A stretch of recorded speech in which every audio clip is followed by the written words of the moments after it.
All right. Hello, everybody. May you be happy. May you be healthy. May you be successful in everything you do. So, today we will have a very simple meeting, nothing complicated, no deep Dhamma unless you ask a question related to deep Dhamma.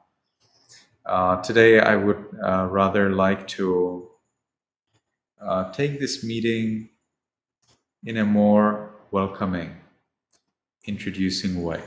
It's the first time that we are streaming from this platform of Restream. We are probably also facing some technical difficulties, or we will. So I would like to take it a little bit easier today. And let's just do 10 minutes meditation. And then if you have any questions, I will answer them. So we can sit in a comfortable meditation posture. The meditation practice that I explain, that I like to practice myself, has some different, some special characteristics. They're special because other teachers don't teach them, but they would not be so much special during the Buddha's time. So one of the special things is that we do not close eyes during meditation. Why we don't close eyes? Well, because if you close eyes, you will fall asleep. But more importantly, if you close eyes, you may see things that are not related to your meditation practice, which would not be a problem if you did not care, but unfortunately, most people care. As soon as they see a Buddha or a dragon or a god, suddenly they believe that they are contacted. And that contact, of course, is very important for them because it's a contact with them. How often does a dragon or a Buddha or a god contact you? Probably not every day. So if that happens to you in meditation, well, then all of your meditation instructions, all of the teacher, all of your knowledge, all that is gone. You see? And that's a problem. And you know what's even more problem is that the dragon or God or the Buddha that you see in your meditation are made by you alone. But who will ever convince you about that? You will not believe anyone. Hey, that's the number one time. That's the first time that you finally could talk to a dragon or a god or the Buddha. So how come that you would have done that? Surely not. Okay. So that's the point. That's the problem, and that's the point. So we do not close our eyes so that we don't become deluded. Let's keep our eyes nicely open, but a little bit, What's a little bit? You know it. You know what's a little bit. Is it a half or a third or fourth or fifth or just a very tiny little bit? You know it. Must be comfortable for you. Each person has different needs. So we may discuss meditation posture another time. This moment I do not have the proper environment to explain it, but that would be just for the legs. The remaining is relatively easier. So we keep our back erect during meditation. You don't want to become a hunchback because meditating, okay? So we keep our back nicely erect. If you feel that your back is erect but nobody agrees with you, well, then what you can do is you can concentrate on the tips of the shoulders here and get those tips of the shoulders a little back. All right, that helps a lot, especially if you are, how to say that? If you're a little chubby, or if you're not used to sit with erect back, then moving the shoulders a little bit back is it's like a miracle. So amazing. Suddenly the posture is erect. But of course, the lower back also needs to be erect. It's not just about the upper back. And we can make, as we see the floor in front of us, we don't look to the left, right, or in front. We see the floor down there. And we can make the first determination, the first decision in our minds voicelessly. From now on, for 10 minutes, I will meditate on muscles and radiate loving kindness without any movement. From now on, for 10 minutes, I will meditate on muscles and radiate loving kindness without any movement. From now on, for 10 minutes, I will meditate on muscles and radiate loving kindness without any movement. And with that determination, we can gently, lovingly notice the flat piece of flesh at the top of the head. It's actually a sinew. We allow it to be heavy and changing.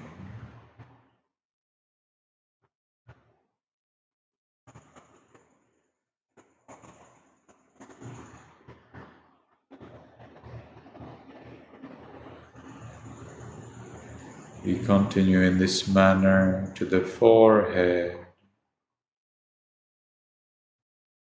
eyes, nose,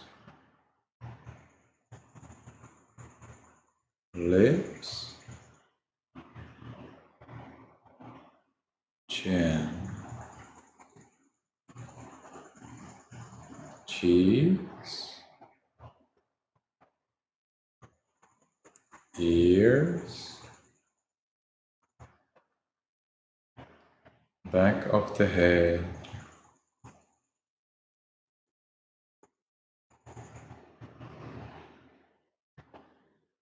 we allow all of the muscles and sinews throughout the head to be heavy. That's the element of hardness, heaviness, and changing. That's the characteristic of impermanence.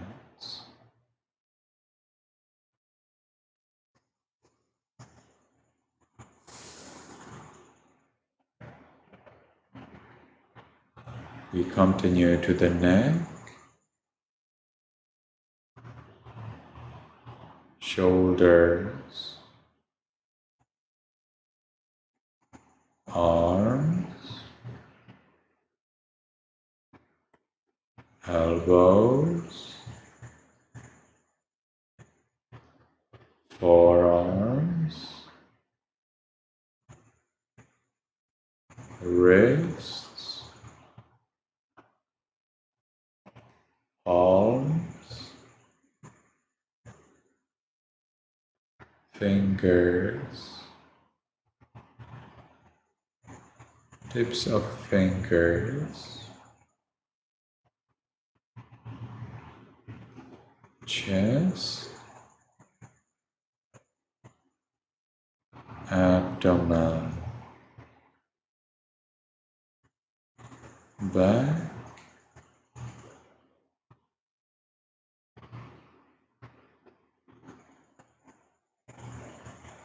we allow all of the muscles and flesh throughout the upper part of the body to be heavy and changing.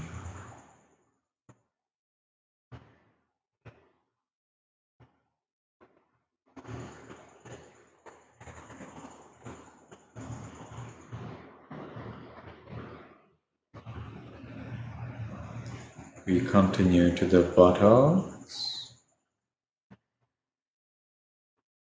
thighs,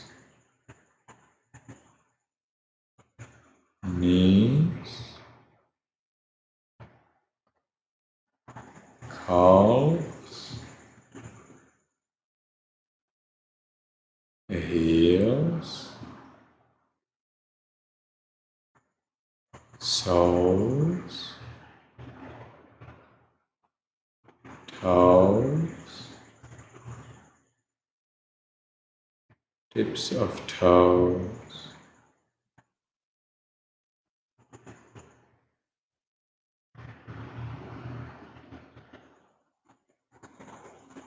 We allow all of the muscles and sinews throughout the body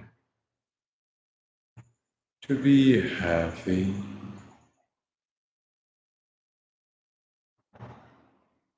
and changing.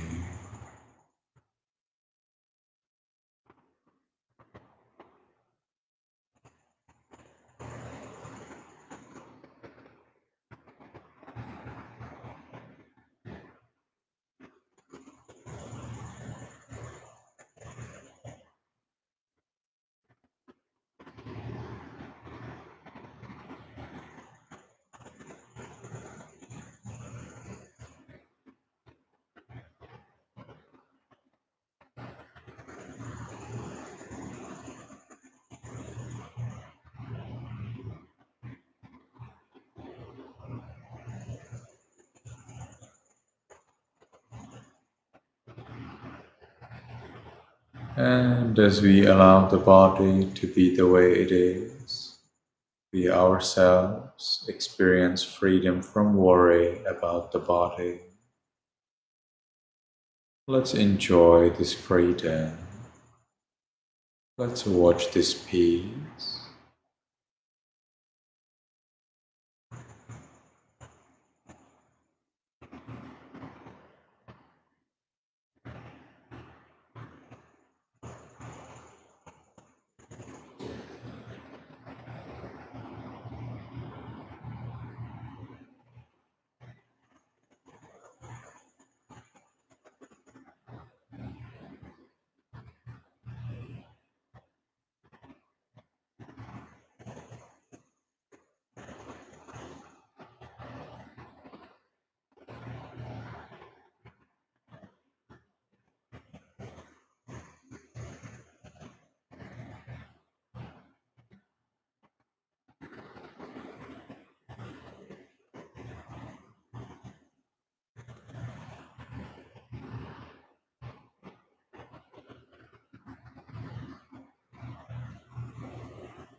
If we got established in our peace, regardless of what kind of peace we have, even the smallest piece can be shared.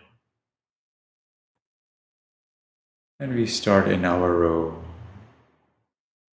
We allow, we permit, may all beings in this room be in peace.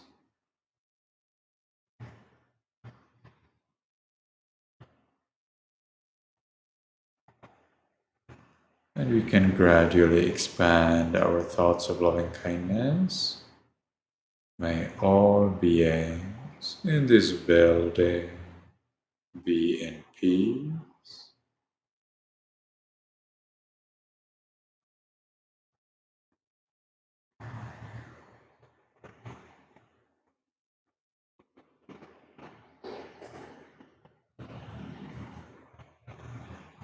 May all beings in this city or village be in peace.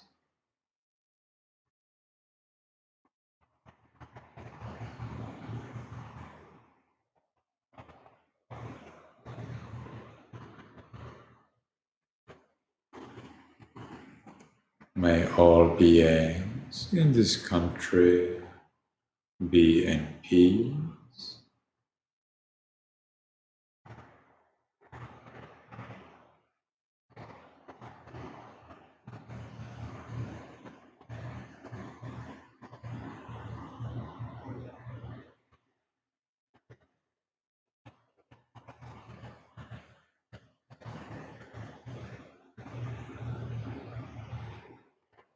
May all beings on this continent be in peace.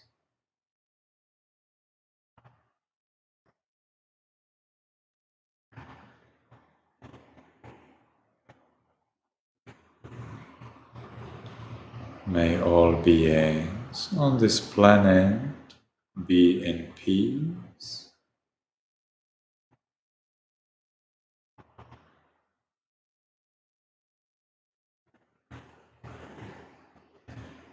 May all beings, including me, be in peace.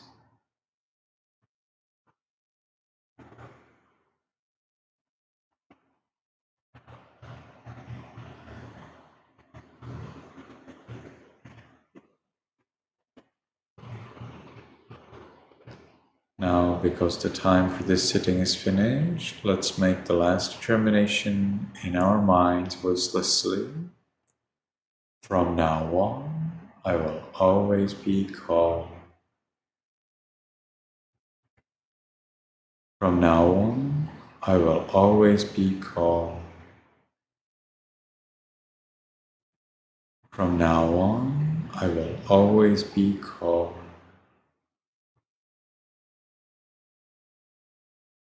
And with that determination, we can slowly, mindfully change the way of our sitting.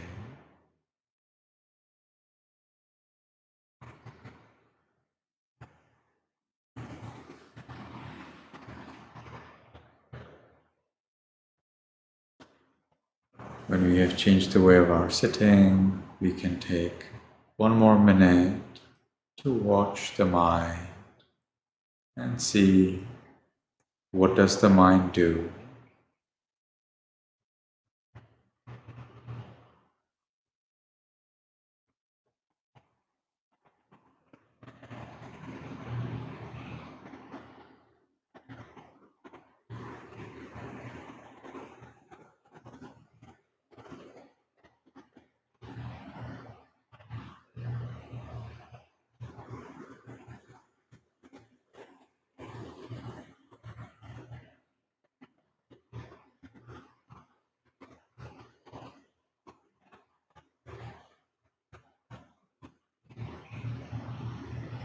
Very well.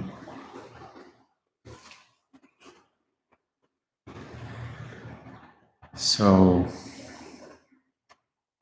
if there are any questions, anything you would like to know, now is the best time to ask.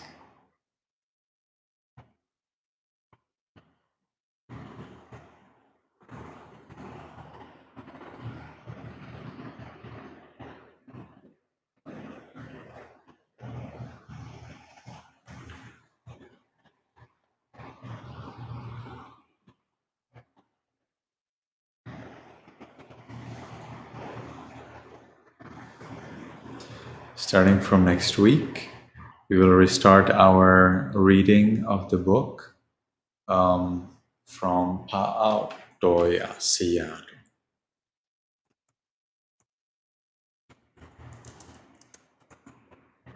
The workings of Dhamma. We already did 2 lectures on the workings of Dhamma, but we have decided that we will do it again with a higher quality, and so that it is rather unified with the other lectures that we do in this channel and with this technology. So the book might be available for free. Yes. So you may like to download it, you may like to read it. We'll be going through basically my notes from that book. So we'll be discussing what the Sayadaw said there, and sometimes if I disagree or if I have something more to tell about it, well, then I will share it with you. So that's the plan.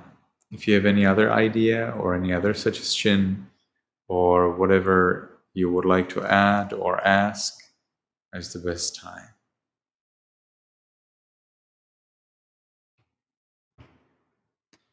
Okay, so I'm having here a question. Why do we meditate? What is the purpose of meditation?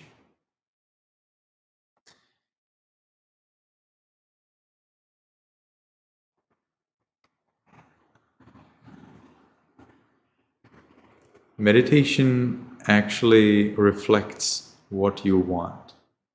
So, for anything that you desire, especially if it is skillful, wholesome, helpful, wise, there will be a meditation practice that will support you in that. So, rather than trying to find a reason why do you meditate, I would like to find a reason why would you need meditation. And that always depends on you. Would you like to be successful in your business, or would you like to see that you're loved, that you're appreciated, or would you like to gain more peace? Or would you like to get power over your mind? Or would you like to be mindful? Or would you like to be less forgetful? Or would you like to remember your past lives? Or would you like to have psychic powers such as telepathy, knowing what other people think about, and many, many other psychic powers? Or would you like to understand how reality works? What is impermanence, unsatisfactoriness, not self? Or would you just like to enjoy some joy from having peace? Depends on you. What do you want? And based on that, there will be some kind of meditation instruction that will help you achieve what you want. So the Buddha, however, taught meditation with one single purpose, and that is to achieve liberation from all birth, old age, illness, and death. With this purpose, if you meditate, you are going to achieve basically all of the other benefits as well. So it is commonly suggested that whenever we do a good action, that is generosity, following rules, and meditation, we have only one wish, and that is to get liberated from all birth, old age, illness, and death. Because with that wish, not only that we may get more support in the future on that path, thanks to the meditation practice, but we also will enjoy that happiness and wealth and fame and success and money and possessions and so on and on and on. So it's very much independence on us what we want, but ideally the purpose of meditation is to achieve liberation from all greed, hatred, ignorance, or from another point of view, we'd say liberation from all birth, old age, illness, and death. What's the problem with birth, old age, illness, and death? Well, the problem with them is that they are not desirable. Birth is not desirable? Well, birth is desirable for the mom and for the dad, and sometimes for the society as well. But it's not so desirable for the person who's going to be born. Imagine that somebody would now imprison you in a tiny, tiny little room where you have almost no space to move. And in that room, you would get food, that's true, but whatever you pee, that would actually come into that room. It doesn't go outside. And also, You cannot see anything, you cannot hear anything. You can hear a little bit from what's happening outside because the wall is not so strong, but you do not really see or hear anything. You're totally alone there. Totally alone. And suppose that you are there for about 8 months. How would you like that? How would you like that? I can't imagine anybody who would like that. After those 8 months, a little hole in that room will appear. Hole as big as a keyhole, not a big one. And now from the other side of that room, the wall will start to push you out. There is no way out. Either you will be mashed like a mashed potato, or you will somehow get out of that through that little keyhole. In our scriptures is explained that being born is like when an elephant is going through a keyhole. So I like to say the door follows. In other words, if an elephant tries to go through keyhole, the door will also go. And probably some of the wall as well. So when kids get born, it's a big thing. It's a big thing. So that's birth. All right, that's birth. And right after that birth, right after the child is born, the child has no more support from the mom. Suddenly it's out in this world. Previously, the problem was that it was confined to this tiny little space. Now it's a problem that there is so much space and so much danger everywhere. So it's quite scary. Being born is very scary. It's not comfortable, not at all. Okay, so that's birth. Old age, illness, and death, I think that's pretty clear. They're not desirable. So the Buddha concentrated on the undesirability of birth, old age, illness, and death. And the Buddha showed us the path how to get free from them. And that path involves 3 things, and that is ethics, concentration practice, and insight practice. Sila, Samadhi, Vipassana. You maybe have heard Sila, Samadhi, Panya, but this Panya, wisdom, is explained in our scriptures as Vipassana. So we will hear Burmese masters in Myanmar actually saying Sila, Samadhi, Vipassana rather than saying Sila, Samadhi, Panya. And so we have to practice these 3 things. And as you can see, Samatha, Vipassana, 2 meditation practices explained in our scriptures, are 2 of the 3 parts, 66% of that practice. So it's very important for us. Sila, Samadhi, Vipassana also are the 8 factors of the Eightfold Noble Path. So Sila is the right speech, right action, right livelihood. Samadhi, the right concentration, is the right effort, right concentration.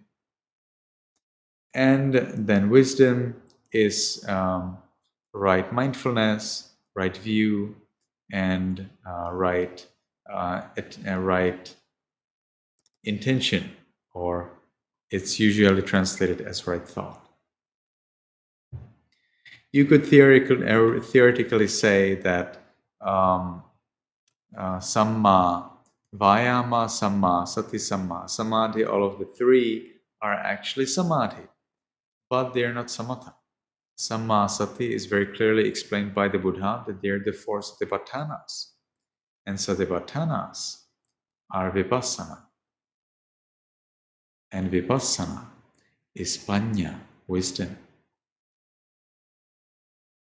So, samma sati, samma ditti, samma sankappa, in other words, right mindfulness, right view, and right intention, or right thought, if you want to call it that way. They are actually integral parts of wisdom, and they are also integral parts of vipassana practice. Because in samma sati, you have the four satipatthanas, that's right. That's observing the body, feelings, mind, and the phenomena. But also, samma ditti is of two kinds, and one of them is samma ditti, namely right view, of observing the Four Noble Truths. And Four Noble Truths is a vipassana practice provided by the Buddha in Satipatthana Sutta, in most versions in Digha Nikaya, but the Burmese version of Satipatthana Sutta of Tipitaka actually has reflection on Four Noble Truths in both Digha Nikaya and Majjhima Nikaya. They are identical. Digha Nikaya Satipatthana Sutta and Majjhima Nikaya Satipatthana Sutta are identical in the Burmese version of Tipitaka. Because why not? And so I would like to suggest that Samma Sati, Samma Ditti, Samma Sankappa are actually very important integral parts of Panya or Vipassana. Then, when we meditate, we are supposed to have these three things. We are supposed to develop these three things. You cannot really develop concentration and insight without ethics. You cannot really develop ethics without concentration and insight. You could ask, and what about Dhamma? What about generosity? Well, would you believe that without generosity there is no enlightenment at all? Yes, it's a secret. It's a secret. Or it's not a secret, but people don't talk about it. It's a little bit hard, sometimes to admit that humbling yourself and giving something to someone else, that means caring about another's needs, is important. Because why should I care about others' needs? Nobody cares about my needs, so I shouldn't care about others' needs. And what about to do it the other way? I will care about everyone's needs, and whoever cares about my needs, that's not my problem. Because you cannot really change others, you cannot really force others. And if you force them, you will pay for that. Yes, you will. So we don't force others. And so we care about others' needs. All right? We are generous. And how did I find out that generosity is an unavoidable, ever, always? Generosity is an unavoidable complement, facet of the path towards liberation. How did I find it out? How do I know that? Well, because the Burmese monks say it.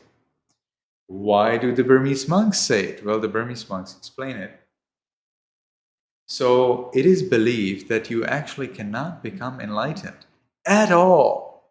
That means not even a little bit. If you did not do a very powerful, generous act in one of your past lives. It's a little hard to believe that. Usually today people say, everybody can become enlightened, no problem, just sit and meditate. Well, you don't know your past lives, or I suspect that. And because we don't know our past lives, and we don't know whether we gave donation, we gave food or clothes or place to stay or medicine to a Buddha or to a so-called silent Buddha, we can talk about that later. If we did not do that, we are actually not eligible for enlightenment. Yes. And what's the proof? Well, there is no real proof. You know, the scriptures do not specifically say that, but they imply it. So we will see in the stories of arahants that in their past lives they actually did give something, or at least do something for someone, namely for the Buddha or a silent Buddha in one of their past lives. You will not really find a case of an arahant who would say, I never did any good deed in my past lives, and just this life is the first time I ever started to do something and I became an arahant. No, you will never find that in our scriptures. Or try to find it and send me the quote. I will then send you another quote showing you that you're wrong. Yeah, I'm so sure about it. But I'm not really sure about it. It's just that the Burmese monks are so sure about it. So whenever we find a story about an arahant that the monk became an arahant, we will in many cases find some additional commentary or some additional detail that the monk actually gave something to a Buddha or a silent Buddha in a past life. So you could ask, so how do I know it? Well, you don't know it. That's the point. Because you don't know it, you do your best. So, what if you did not give anything in your past lives? Does that mean that you're doomed and you should not meditate? No. It means that you should be generous this life. So, we don't know whether we were generous in our past lives, so that means we're generous this life. It's that simple. And we need to be generous and ethical and meditating as much as possible. If you could do these three things throughout the day, in addition to a little bit of eating and a little bit of sleeping, then that's the right way to do it. Monks are instructed to eat little and sleep little. If you are mindful, you actually don't need to sleep so much. So any research related to sleep fails here because it's a research about people who don't meditate. It would be an amazing thing to do a research on sleep among people who meditate regularly and intensively. That would be great. But I'm not aware of any such research yet. Maybe I myself will have to do it sometime. We shall see. So, you do not have to sleep, you don't have to eat much if you meditate. If you engage yourself in generosity, morality, meditation, you don't have to sleep so much. Now, the point is, so what about if you just meditate? How can you be generous? Well, you can be generous. Monks are instructed to be generous. When monks receive amazing food or robes, that's the clothes, place to stay, or medicine, the monks give them to a senior monk or to other monks, and themselves enjoy the lower quality, the old robes, place to stay, medicine, and food. So it is possible to be generous. It is, and you do not need to cut out your eyes or ears for that. So, generosity is very important. In fact, in our scriptures, we have a separate meditation technique that's related to generosity. And you will have to be generous for that at least one time in the day. And then you sit down in meditation and you contemplate. Today, I was generous. Generosity always means giving in Buddhism. Be careful. Here we have a problem with vocabulary and English. But in Buddhism, we always use the word generosity for one single meaning, and that is giving.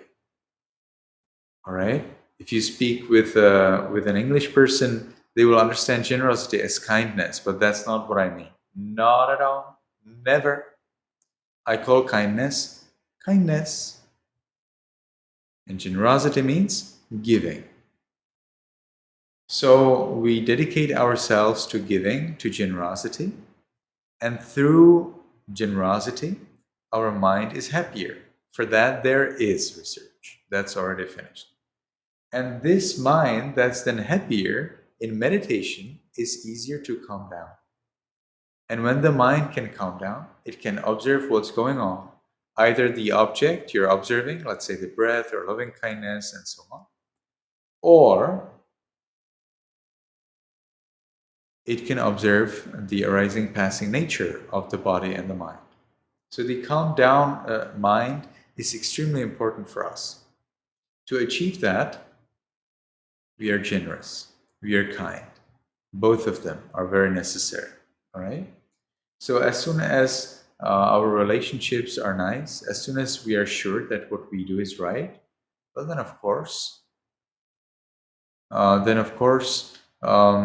meditation is successful. If you think that you are evil, that you're bad, that you have done something wrong, well, then unfortunately you'll be stuck. You'll be stuck in one of the five hindrances, and that is restlessness. Restlessness is most importantly related to your own self criticism. So, if you want to be successful in meditation, you will need to be ethical so that you do not get restlessness or self criticism. And also, if you're generous, well, then moreover, you are satisfied. You feel what I'm doing is right. And if it is right outside meditation, now it surely can be right also inside meditation. So, generosity and morality are important. And then it depends on you. What do you want from your meditation? So, the purpose of meditation is the one that you give it. Just like the purpose of life. What's your purpose of life? Is your purpose of life to enjoy sensual pleasures? Or to have a lot of ladies? Or to have a beautiful car? Or is the purpose of your life to have a big family? Or to have grandchildren? Or is the purpose of your life to just make people happy? Or to get more knowledge? Or is the purpose of your life to revenge? Or to show people that you are better? Or to make sure that you are the richest and all the others are poorer than you? What's the purpose? You need to know. If you don't know, then your life unfortunately is purposeless. That doesn't mean that you need to take it away, because maybe you will find out purpose tomorrow. And all of us, if we have purpose, we will have health, happiness, energy. And if the purpose is wholesome, then we may even be kind and helpful people. So it's such as that as you search your purpose, you search a purpose that's wholesome so that you don't harm others. You know, if you harm others, others will also want to harm you, and that's not very safe. So we want to keep others safe so that they want to keep us safe, and therefore that's safe. It's a better strategy. Okay, so that's the purpose of meditation. What's your purpose of life? That purpose of your life can also be used as a purpose of your meditation. If your purpose of your life is to achieve full freedom from greed, hatred, ignorance, well, then purpose of meditation can be the same. If the purpose of life is to make others happy, well, then the purpose of meditation can be the same. If the purpose of your life is to enjoy sensual pleasures, well, then you will probably have to follow some different meditation, because Theravada Buddhism doesn't provide meditation that supports sensual desires. In meditation, you're supposed to actually put away all your sensual desires. You could meditate so that you get sensual desires like in heaven, or that you are rich in this life and so on. Yeah, you can do that. But during meditation, you can't. Okay? So that's a little problem. All right. So I'm not sure if I've answered the question. So if you have any more questions, any note regarding this point, I'd be happy to listen and continue.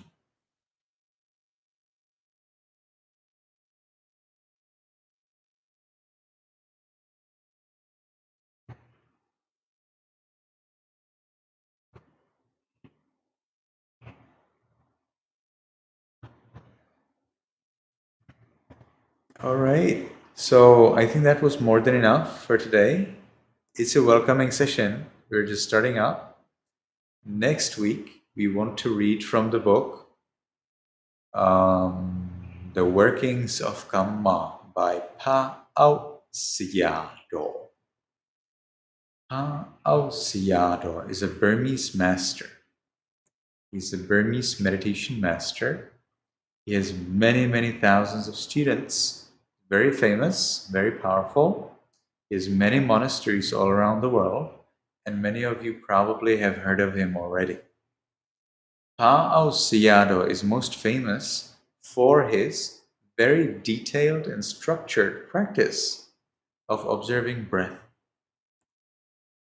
Many people who study under Pa'ao Sayadaw actually practice meditation on breath. I don't know anyone who would be his student and would not have meditated on breath. I don't.